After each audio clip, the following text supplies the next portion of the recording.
نبوت کے 12ویں سال اللہ تعالیٰ نے رسول اللہ صلی اللہ علیہ وسلم کو معراج کرائی۔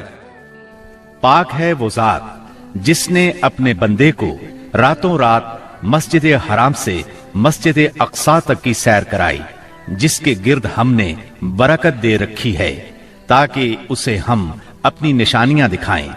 بے شک وہ خوب سننے والا، خوب دیکھنے والا ہے۔ اس راہ سے مراد ہے راتوں رات نبی کریم صلی اللہ علیہ وسلم کا مکے سے بیت المقدس تشریف لے جانا، اور معراج سے مراد ہے عالم بالا میں تشریف لے جانا۔ یہ واقعہ جسم اور روح سمیت پیش آیا۔ واقعہ معراج کا خلاصہ یہ ہے کہ آپ اس شب حتیم یا ہجر کعبہ میں آرام فرما رہے تھے۔ اس وقت آپ بیداری اور نیند کی ملی جلی حالت میں تھے۔ ایسے میں جبرائیل علیہ السلام تشریف لائے۔ انہوں نے آپ کے سینہ مبارک کو چاک کیا اور آب زمزم سے دھو کر ایمان اور حکمت سے بھر دیا۔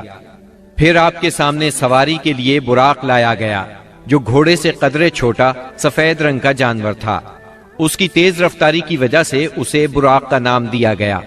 اس کا قدم جہاں تک نظر جاتی تھی وہاں پڑتا تھا۔ اس پر سوار ہو کر آپ بیت المقدس تشریف لے گئے، مسجد اقصی میں داخل ہوئے، 2 رکعت نماز ادا کی، اس میں تمام انبیاء کی امامت کرائی۔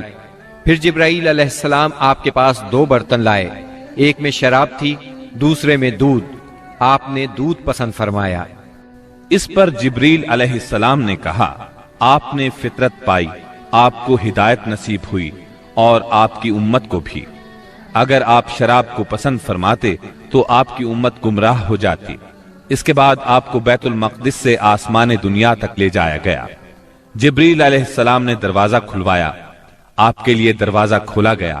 آپ نے وہاں انسانوں کے باپ سیدنا آدم علیہ السلام کو دیکھا اور انہیں سلام کیا۔ انہوں نے آپ کے سلام کے جواب میں فرمایا مرحبا۔ انہوں نے آپ کی نبوت کا اقرار بھی کیا۔ ان کے دائیں طرف ایک گروہ تھا، جب اس گروہ کی طرف دیکھتے تو مسکراتے۔ یہ سعادت مندوں کی روحیں تھیں۔ ان کے بائیں طرف بھی ایک گروہ تھا، جب انہیں دیکھتے تو روتے۔ یہ بدبختوں کی روحیں تھیں۔ پھر آپ صلی اللہ علیہ وسلم کو دوسرے آسمان پر لے جایا گیا۔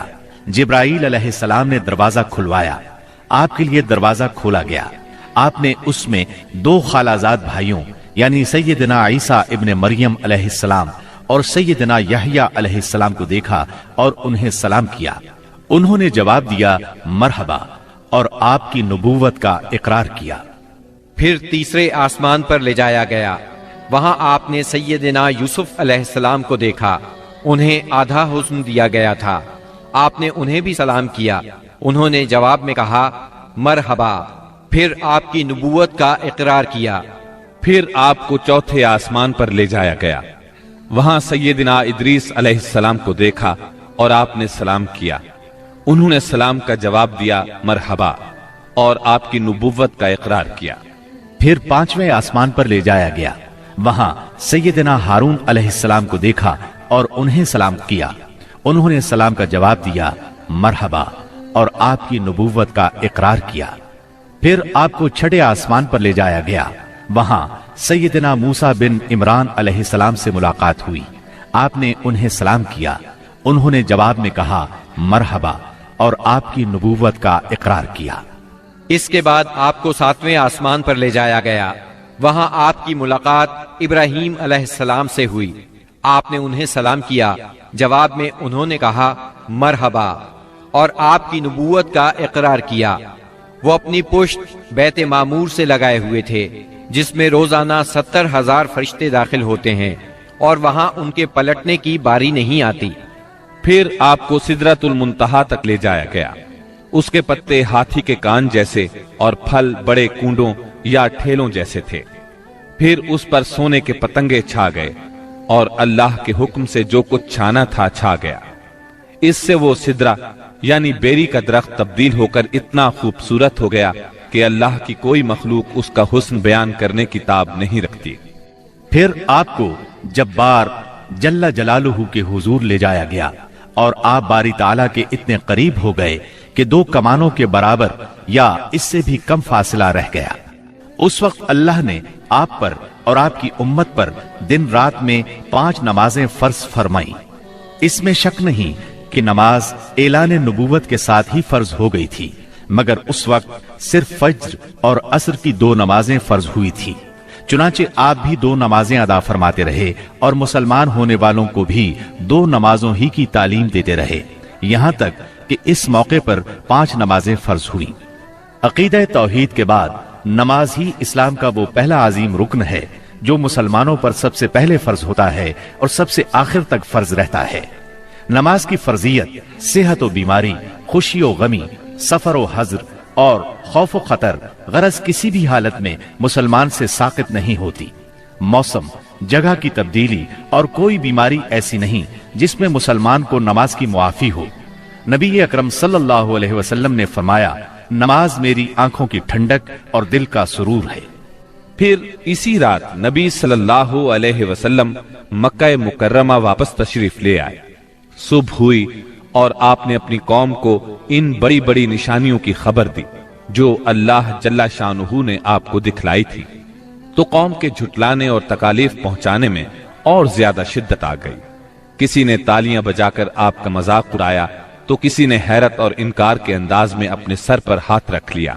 کچھ لوگ ابو بکر صدیق رضی اللہ عنہ کے پاس گئے اور طنزیہ انداز میں بولے، کچھ سنا تمہارے دوست محمد کیا کہہ رہے ہیں؟ سیدنا ابو بکر صدیق رضی اللہ عنہ نے پوچھا، انہوں نے کیا کہا ہے؟ جواب میں انہوں نے وہ سب کچھ دہرا دیا جو آپ نے بیان فرمایا تھا۔ اس پر سیدنا صدیق اکبر رضی اللہ عنہ نے فرمایا، اگر یہ باتیں آپ نے فرمائی ہیں تو بالکل سچ فرمائی ہیں۔ لوگوں نے کہا، گویا آپ ان کی تصدیق کرتے ہیں۔ جواب میں صدیق اکبر رضی اللہ عنہ نے عجیب بات فرمائی، کہنے لگے، میں تو اس سے بھی دور کی بات پر آپ کی تصدیق کرتا ہوں۔ آسمان سے صبح شام جو خبریں آتی ہیں میں ان میں بھی آپ کو سچا جانتا ہوں۔ ان کے اسی جواب پر ان کا لقب صدیق مشہور ہوا۔ ادھر کفار نے آپ کا امتحان لینے کا پروگرام بنایا۔ پوچھا، آپ بیت المقدس کے بارے میں تفصیل سے بتائیں۔ آپ نے اس سے قبل بیت المقدس کبھی نہیں دیکھا تھا، نہ معراج کے وقت آپ نے اس کی تفصیل ذہن میں بٹھائی تھی، لیکن اللہ نے آپ کے لیے اس کو روشن کر دیا اور آپ اس کی نشانیاں بتاتے چلے گئے۔ آپ نے ایک ایک دروازے اور ایک ایک جگہ کی تفصیل بیان فرما دی، اور وہ آپ کی کوئی بات جھٹلا نہ سکے، اس لیے کہ انہوں نے تو بارہا بیت المقدس دیکھا تھا۔ وہ صرف اتنا کہہ سکے، جہاں تک نشانیوں کا تعلق ہے وہ آپ نے درست بتائی ہے۔ پھر انہوں نے ایک قافلے کے بارے میں سوال کیا۔ وہ قافلہ ملک شام سے مکہ معظمہ کی طرف آ رہا تھا۔ آپ نے اس قافلے کے اونٹوں کی تعداد، قافلے کی دوسری تفصیل اور مکہ پہنچنے کا وقت اور جو اونٹ سب سے آگے آ رہا تھا اس کی مکمل خبر انہیں دے دی۔ پھر جو تفصیل آپ نے قافلے کی بیان فرمائی تھی وہ بالکل اسی کے مطابق مکہ معظمہ میں داخل ہوا، لیکن وہ ظالم پھر بھی آپ پر ایمان نہ لائے، اپنے کفر ہی پر ڈٹے رہے۔ سبسکرائب کیجئے ہمارے چینل اور دبائیے بیل کا آئیکن تاکہ آپ کو ریگولر نوٹیفیکیشن اپڈیٹس مل سکے۔